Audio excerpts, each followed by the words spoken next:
same chords, but open gives it a bit of a different ring to it. Also, I'd set one pickup hot, this one, that's down on my guitar. This pickup is on, and I leave that hot so I can get that intro tone and on the other parts of the song where it's, you know, the uplift. Or the rock, gritty guitar sound. When it goes into the verse and starts singing, of course, the guitar does not want to compete with the voice, ever, okay? Good way to get your guitars fired from a band. So I would have this preset, so this is hot, or you know, bringing forward the gain and the heavy and the heavier sound, right? Now, if I lower the volume on my other pickup ahead of time, okay, then all I have to do, I don't want to say all I have to do, because it's very hard to do it until you get used to it, is after you're done doing the you know, punk rock sound or whatever, or new rock. Now, right going into the verse, I switch there, and I have my other pickup on, and that takes me into this. I can stay on the same chords.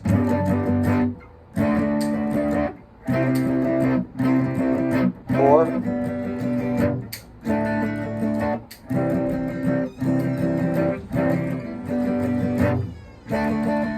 and I like to use two different versions of chord forms in the same song if they are a different part of the song.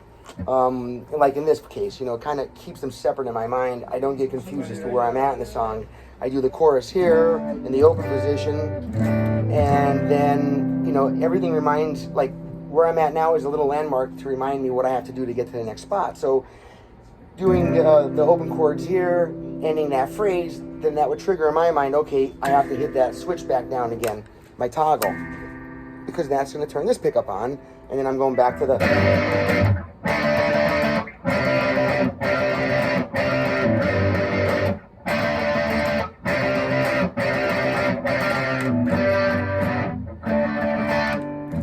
And so I hit the switch, but not fast enough in between. As that is a technique that you have to work into it, like, what is the word? Choreograph. You know, you choreograph the switches and knobs, if you can, in between. It would be hard to play this whole song with the same tone. It really wouldn't work right, because then you wouldn't really be able to tell the difference between the verse and the chorus. So a good way to do it is to use your toggle switch and plan it and work it in ahead of time. Let me pull this down just a little bit so you can see. Ah, there we go. I didn't realize you couldn't see the switch on there. There we go. So now I would go from this heavier.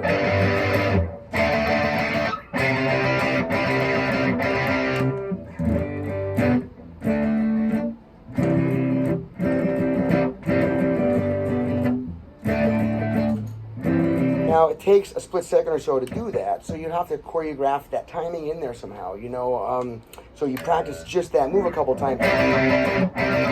So maybe for the last time doing that, maybe I would leave off the last on that very last phrase, and that buys me just enough time. And then as you practice it more and more, you get quicker and quicker until eventually I wouldn't have to leave any part of that chord out, and I would be able to hit the switch in between. We just figured the song out, and I haven't practiced that at all yet, so I don't know if I can do it, but I'll try it right now. Like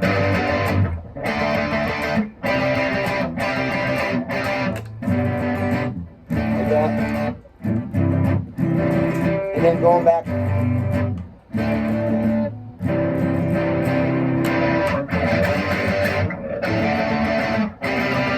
And now that's without any effects pedals, anything at all, just my amp. You know, one pickup is on, hot, meaning volume all the way, with some distortion on, some gain, to give it that crunchy sound.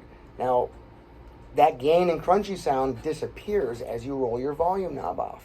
So it's one way to control the amount, the level of the effect that you're using. So, you know, these guitars are set up to take advantage of that. The two pickups, not this brand, but any guitar that has two pickups and a three-way toggle switch, and you have to have an independent volume for each pickup. This is a master tone, and then this is my pickup here volume, and this one is this pickup volume. So they work in a, you kind of get it, you know, first pickup, first knob, pick up further from you than not further than you. Not every guitar is set that way. Everyone's different. But mostly are set that way, okay? I wanted to say something else.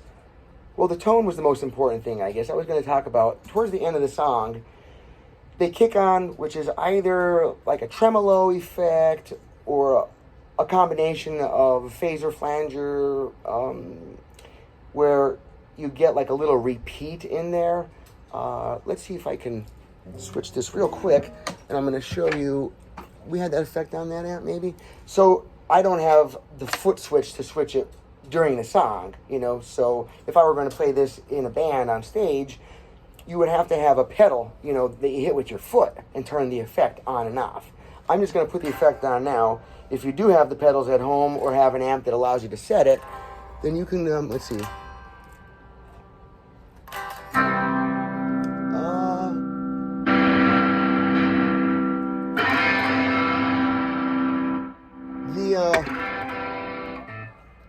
Let me see here. Here is modulation right here.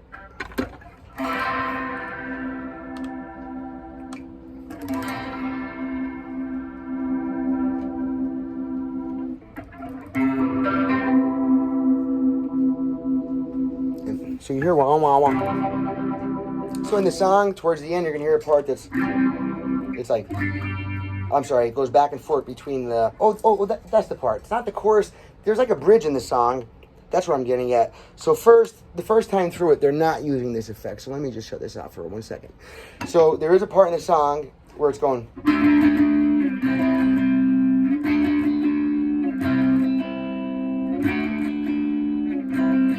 Remember the worst? Over that part?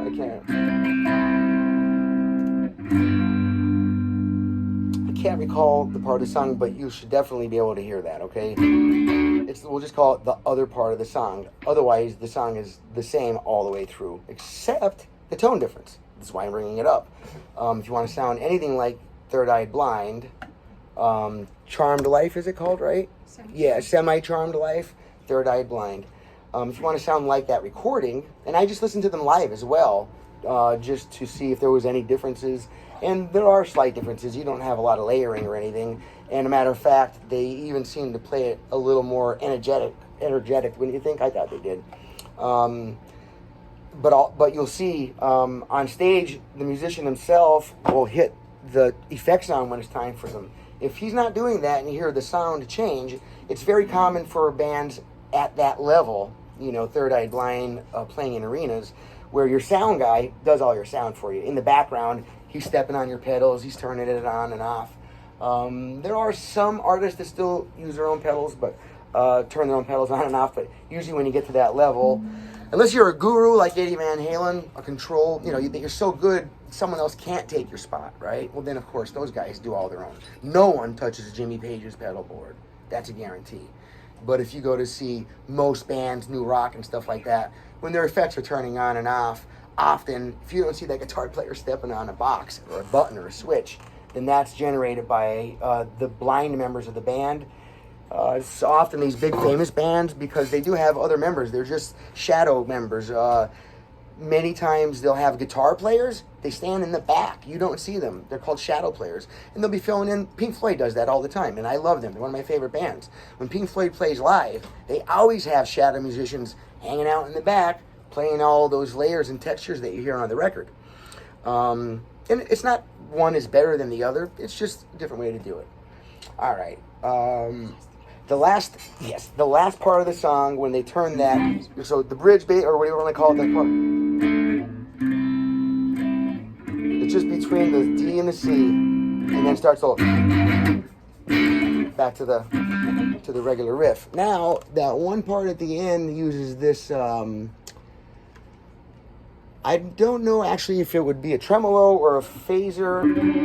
On the record, it's kind of hard to hear with the other album, with the other all that's going on. But even if your tremolo effect is turned on, you're gonna get that essence of what they're doing. Okay, one part is like they're going G, D, C, C, G, D. It doesn't matter whether you're using the open or the bar chords for this. I like the open. Now for the very end of the song, you have to use the open chords because the last riff of the song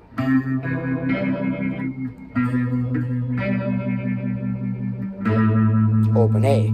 So you've got holding out your C chord, okay? Regular C chord, C major. Starting on my C note, which is my 5th string, and I'm picking down 1, 2, 3. So you got, and I'm taking my 3rd finger off. I move my middle finger up 1 string, okay? So I went from a C, I took my ring finger off, I moved my middle finger up a string, and then 3 notes down from that, starting from that B note, okay? And then you let that off, and you simply hit the open A string. And that's how that song ends. I'll do it a little quicker so you can get the sound for it. Oops, sorry. So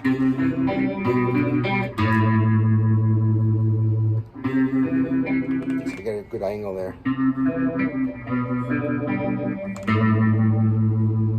All right, Wayne Sorbelli, please like the video, subscribe to the channel, and drop a comment below if you have any questions or comments. Thank you.